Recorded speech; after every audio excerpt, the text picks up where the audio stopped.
Hökmdarın taleyi. Yazar Elçin. Köçürən Milad Teymuri.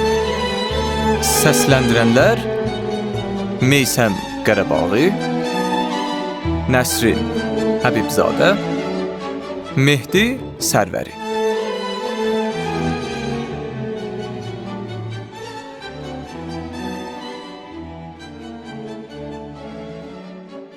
Ağatın dəli gözləri elə bil yeri göyü görmürdü. Saday bəy sıldırım qayaların təpəsi ilə ağatı çap ki çapasan çapırdı. Və Saday bəy atın belində dodaqlarını sıxıb, gözlərini kip qapamışdı və dünyanı görmək istəmirdi.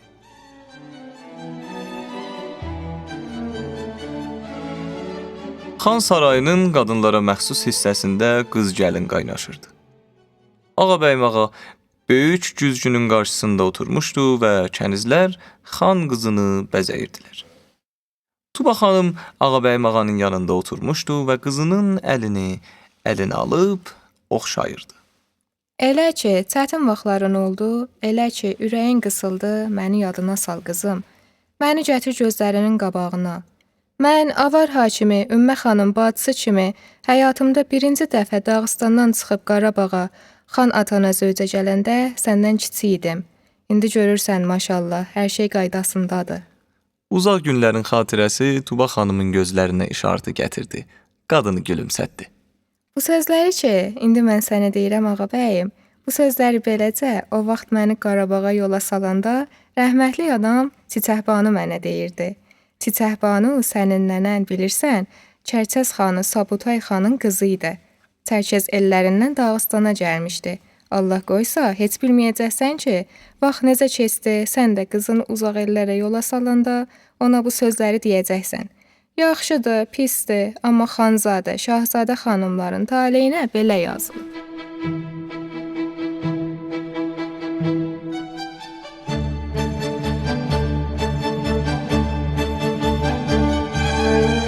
Dağlar arasından dolanan Molla Nəsrəddin yolu ilə Şuşadan Arana doğru üzü aşağı bir karvan gedirdi. Saday bəy qabağını kəsən ağac budaqlarını kol-kosu əlləri ilə o tərəf bu tərəfə yara-yara irəliləyirdi. Ağabəyim ağa iki kənizi ilə bərabər faytonda oturmuşdu. Əbülfət ağa at belində faytonun yanınca gedirdi. Ağabəyim ağa başını qaldırıb Şuşa dağlarına baxdı və Əbülfət, görəsən biz bir də bu yerlərə qaydacağıq? Əbülfət ağa gülümsəyib Əlbəttə.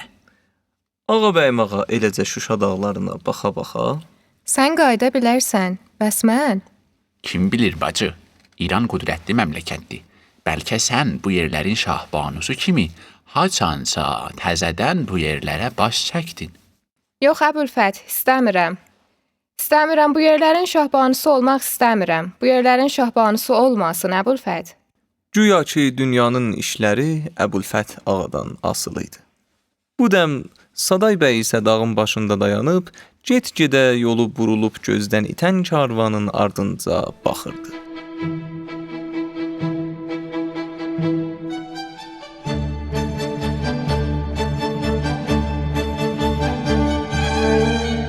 Oktyabr 1803-cü il.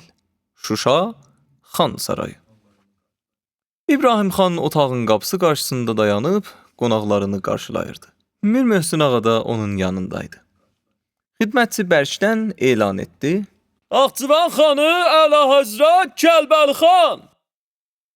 Kəlbəli xan içəri girdi. İbrahim xanla qucaqlaşdılar, Axund Mir Möhsün ağa ilə əl tutuşdular. Xidmətçi yenə də bərkdən elan etdi.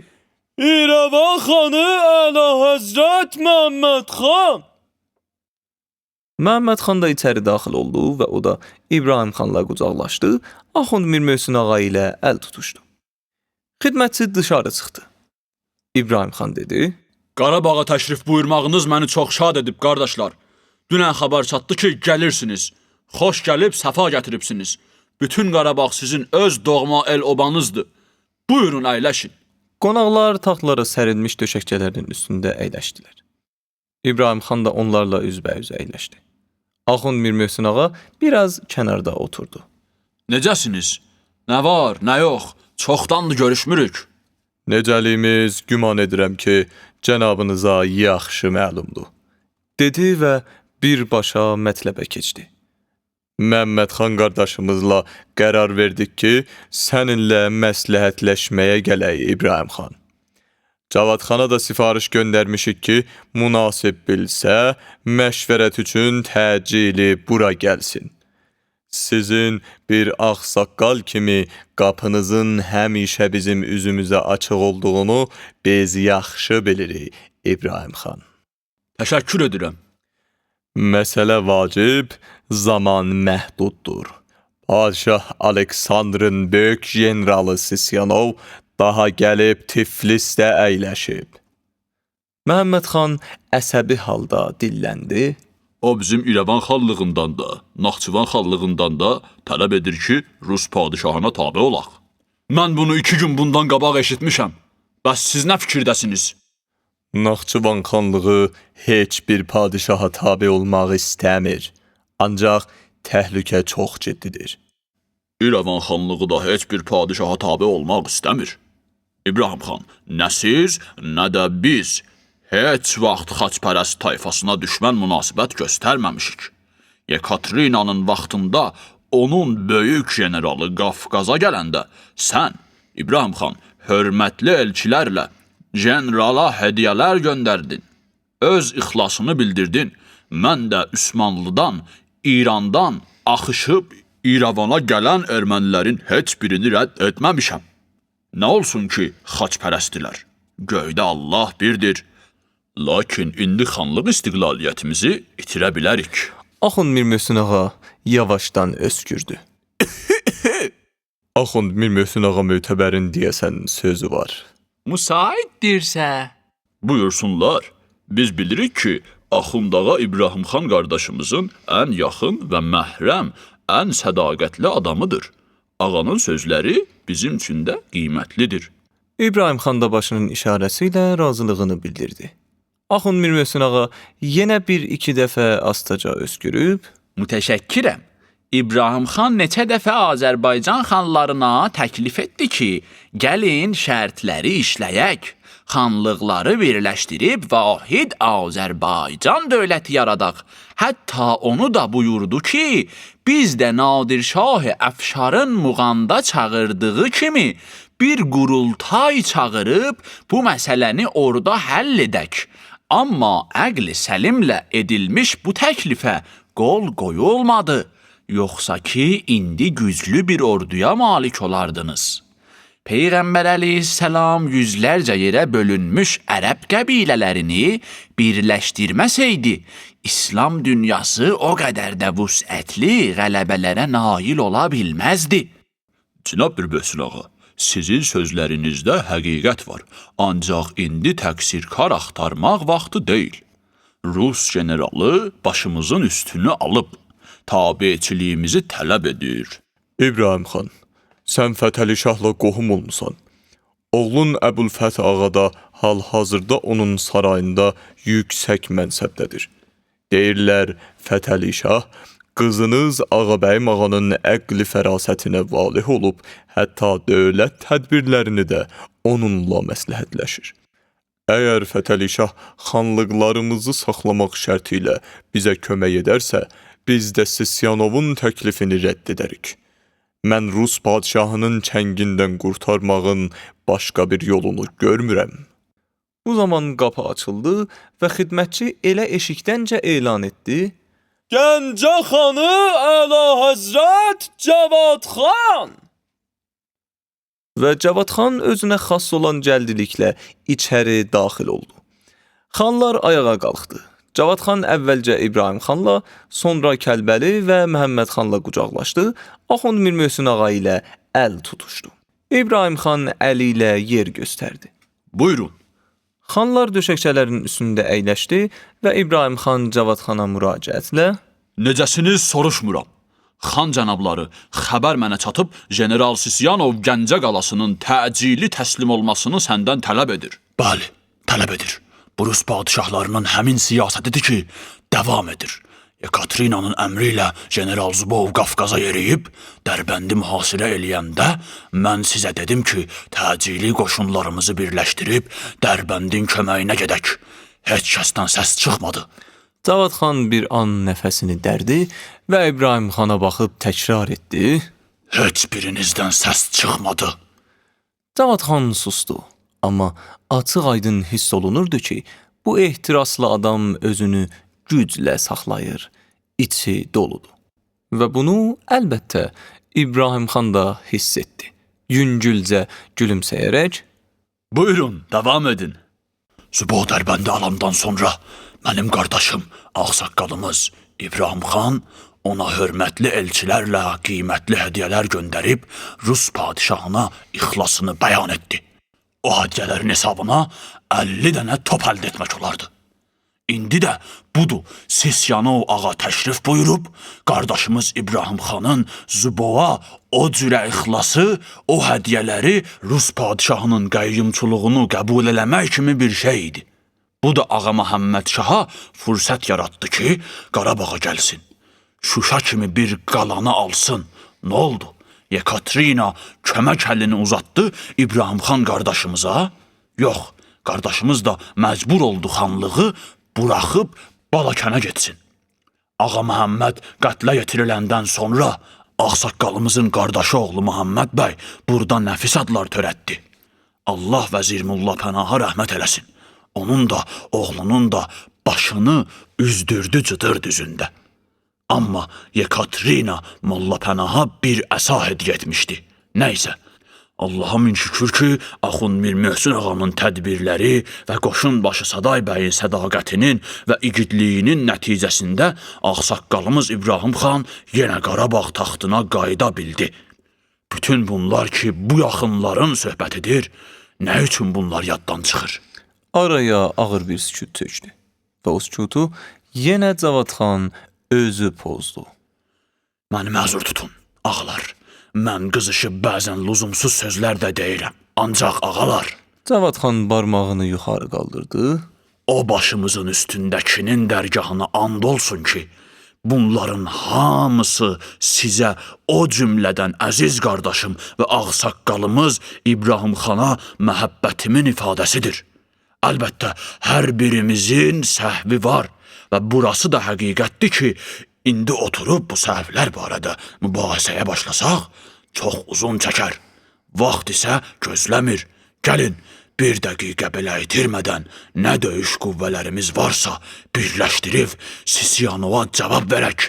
Mən sizi inandırıram ki, Rusun qoşununun köməyi gəlib çıxana qədər biz Sisyanovu Dərbəndidən də o tərəfə qovub Azərbaycanın sərhədlərindən xeyli uzaqlaşdıra bilərik. Yenə araya ağır sükut tökdü və bu dəfə o sükutu İbrahim xan pozdu. Qardaşım Cavad xan mənə ağır ittihamlar verir.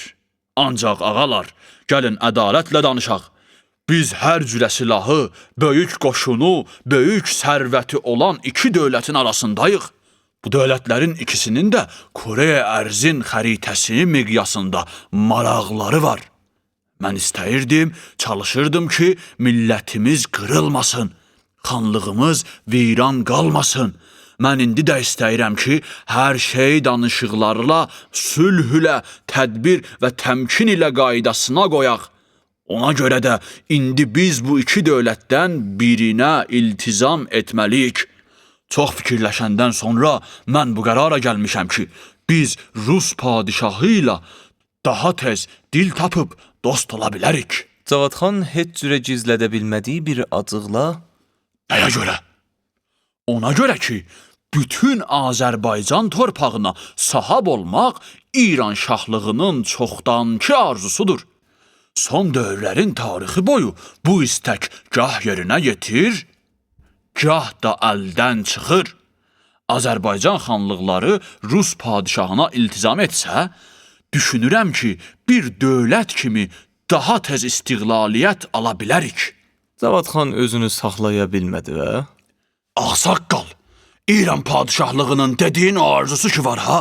Yəni o arzu, o istək Rusiya padişahlığı üçün bu qədər uzaqdır? İran şahının özü də türkdür. Bizim adət-ənənələrimiz, dinimiz birdir. Elə güman edirəm ki, biz İranla, xüsusən Babaxanla daha tez dil tapa bilərik. Məhəmməd xan başının hərəkəti ilə Kəlbəli xanın sözlərini təsdiq etdi. Biz demək olar ki, bir torpaqda yaşayırıq. Gediş-gəlişimiz var. Söz deməyə imkan tapacağıq. Rus padişahlığının paytaxtı ilə bizim aramızda 3000 verstə qədər məsafə var. Dinimiz ayrı, dilimiz ayrı. Cavad xan qızğın halda Ağalar, mənə qulaq asın.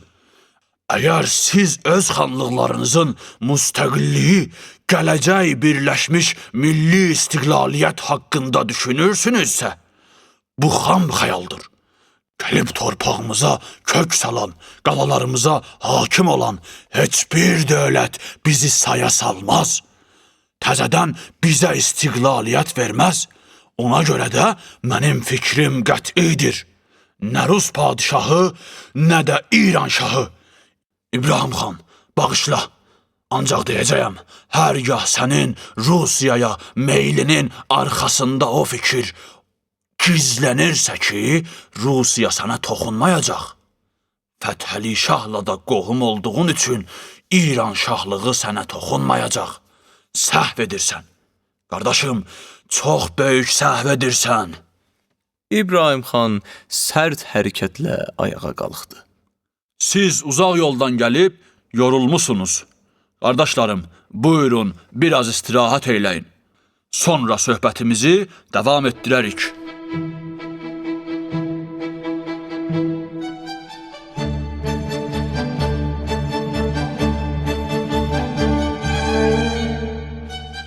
Axşam düşürdü və axşamın o düşə düşündə Şuşa dağları elə bil mürgü döyürdü və bu yerlərin sakitliyi də elə bil əzəli və əbədi bir sakitlikdir. Hətta xanəndənin uzaqdan gələn səsi də elə bil elə bu əzəli və əbədi sakitliyin bir hissəci idi. Xanəndə oxuyurdu. Gönlüm bu şəhqan eləyib saldı Hicazı.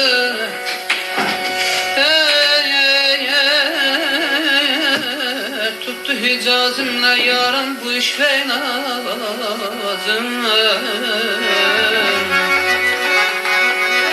Əfsus ki mən başa düşdüm bu avazı. Əfsus ki mən başa düşdüm bu avazı.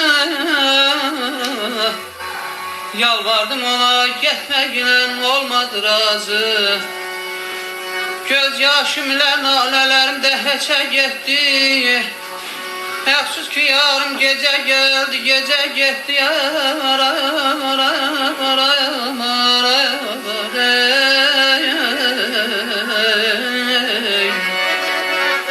Əfsus ki yarım gecə gəldi, gecə getdi.